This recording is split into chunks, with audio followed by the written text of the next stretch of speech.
Greetings all, welcome to Canada, Chieftain here. Now we at Wargaming are actually kind of proud of our support for military heritage, and the lads here at the Ontario Regiment Museum in Oshawa, which is in Ontario, Canada, have given us an opportunity to partake in what is really a very unique opportunity. This is the 100th anniversary of Remembrance Day, basically the armistice which ended World War I. It is November the 11th. The 100th anniversary of the end of World War I is highly significant. To commemorate this, there will be an event at the War Memorial in downtown Oshawa, and the museum are doing a Convoy to Remembrance. They did one last year. This is going to be much, much bigger. There's going to be about 45 vehicles going downtown. And they've been nice enough to offer me the position commanding one of the American vehicles, an M60. I've got myself all kitted out with good Army surplus gear that I don't mind getting too oily. As you can see, I've already gotten started. And, well, this is just, let's see what it takes to make this convoy work.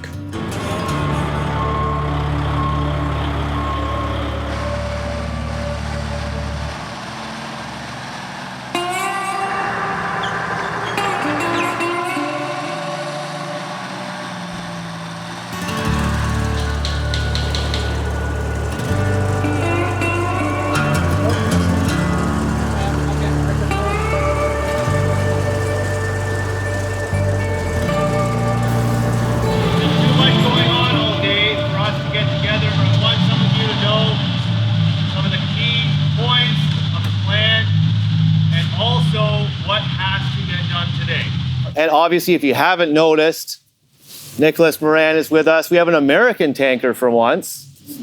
This is a special anniversary, a special occasion. And if you guys don't know, at least under my command and direction, we will probably never be able to do this again. There will not be a significant military memorial that falls on a Saturday or Sunday for at least 24 to 30 years. So this is it. This is the Convoy to Remembrance. You know, the Convoy to Remembrance is probably the largest road move of armor in peacetime Canadian history. So it's something that people are watching all across the country and beyond. Well, every year on Remembrance Day, we have rolled 5 to 10 vehicles down for the remembrance ceremonies. You know, because of the special anniversary, we conceived the idea of putting in a maximum effort, pulling in every single volunteer we could, and putting at least half of our collection on the road. 45 vehicles is a difficult road move for most regiments. You know, these historical military vehicles, especially tanks and tracked vehicles, they have about 4 hours of maintenance for every 1 hour of operation. So this has been in the works all year. Didn't need as much as I need drag. I got my Italian. This is Ken Lee. He has been the poor sod chosen to be my driver on the M60. How did that happen? Well, partially because of experience. I've driven tanks and parades for years, right? Been involved in this organization since 1980, which goes back a few years. I was 5 years old. You've been around a while. I mean, you're wearing the cap badge of the regiment, so I presume that that is part of your background. Yes, I served in the regiment in the early 70s for 8 years.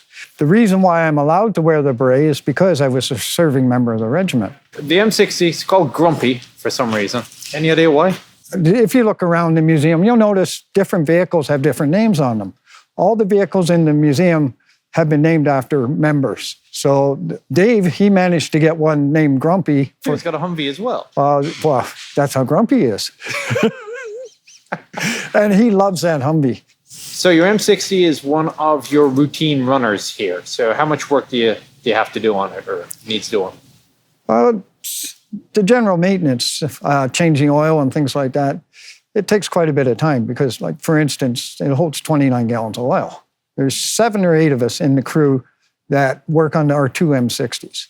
So when one goes in for maintenance, we all work on it together.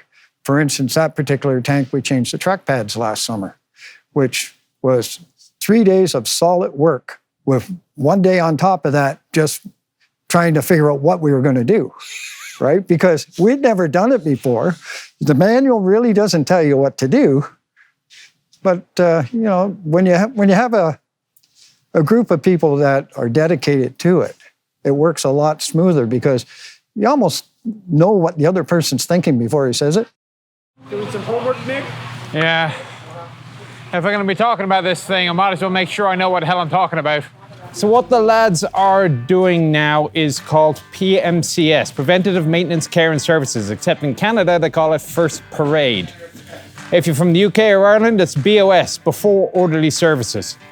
Either way, it all means the same thing. You go over the checks and make sure everything's working. We've already had the Master Corporal come around, check the commo on the CVC, make sure the radio transmits, intercom system works. Had a couple of spare cables around, you know, just in case something broke. Unfortunately, it is a 60, it's still using the old VIC-1 system. Fortunately, I happen to have an old CVC. Maybe, I don't know if I should or not, but I happen to have an old CVC, so hey, very appropriate. Other things, well, I'm gonna walk the track. In the briefing this morning, there was much talked about track tension. People think that I've made it a running gag in my videos. It is important. Just ask anybody here. So we're gonna walk the track. Track tension is gonna be an issue. This tank has a broken number 6 left torsion bar. You'll see it very easily on the left-hand side because the last wheel is off the ground. Not much can be done about it because we don't have spare torsion bars, and frankly, we don't have the time to change them anyway. So other than that, we'll knock the mud off, make sure no end connectors are gonna go flying. Track pads are all secure. They've got new track pads just mounted, so I'll be very surprised if there's anything loose. The engine seems to work. There's power to the battery when I turn on the master power, and hopefully this tank will be good to go. So we're just gonna head off then afterwards and see if we can help out some of the other ones.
Well, we got a hell of a day ahead of us.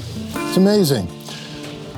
7, 8 years ago, we were parading 3 or 4 vehicles on a Memorial Day, but it wasn't the big contingent. Look what we're doing now. I remember when I said to you guys 2 years ago, we're doing 30 vehicles. It's a Saturday. There's no way we cannot man those vehicles. And you looked at me like I was crazy. If you recall last year, and when we had the debrief right after at the wing, and it was a Saturday, and I said to you, for next year, think 45. And you looked at me like I was really nuts. We're here. We're here.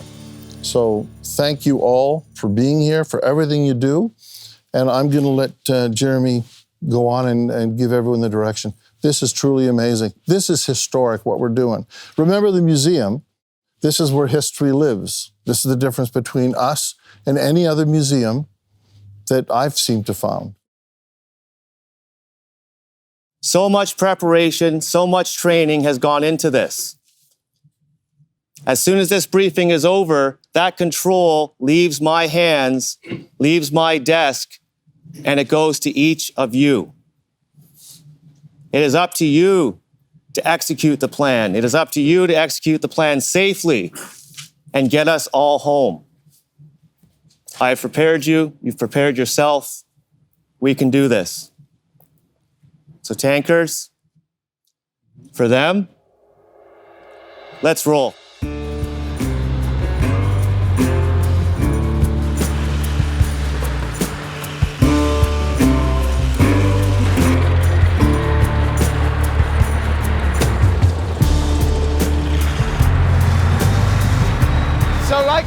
the other veterans around here, I have dug into my closet to find out some old green tanker suit that I haven't worn in over a dozen years. But because I am from the great state of California and thus a wimp, I am wearing many, many layers. So underneath here, I've got my ACU trousers and long underwear. I have a long sleeve t-shirt over a regular short sleeve t-shirt. I'm wearing my waffle. I've got the tanker suit. I'll have the field jacket liner. I've raided my wardrobe for anything old military that will work.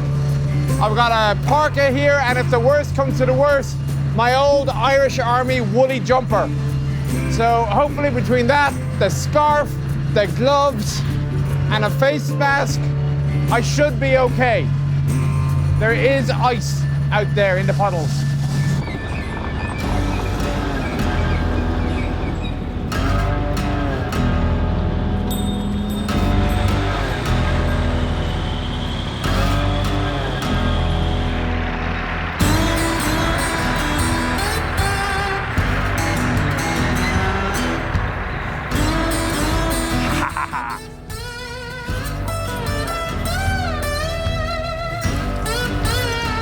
They say to never ever tie your cable. I have had these things disconnect at the most inopportune times. So that is an instruction I tend not to follow. All right, so while I have a couple of minutes, I'm going to do the museum a favor for the rest of their time they're operating this. And because we're going to be doing a hell of a lot of hanging around waiting, maybe we can get Canadian TV coverage over the intercom system here.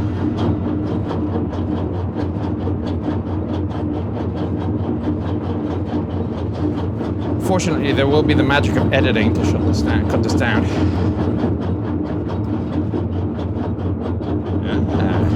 Multicolored wires.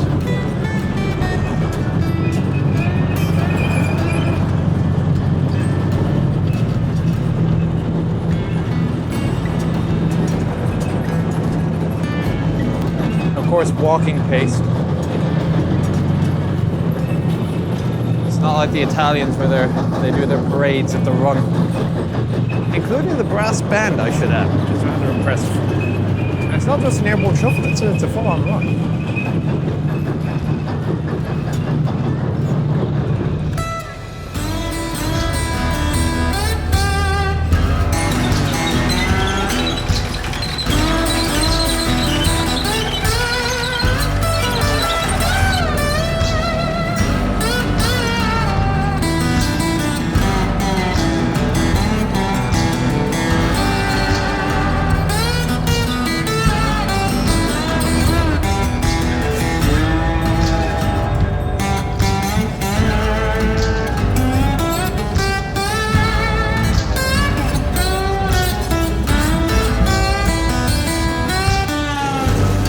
So what they wanted me to do was leave the tank parked there. They took a look and they said, there's no way you can get the tank down here.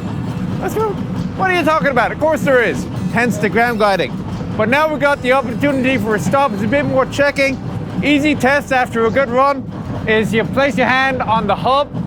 If the hub is hot, you know you got a problem with the hub. Maybe just, if nothing else, try a bit more lube. But at least it gives you an idea that there's an issue.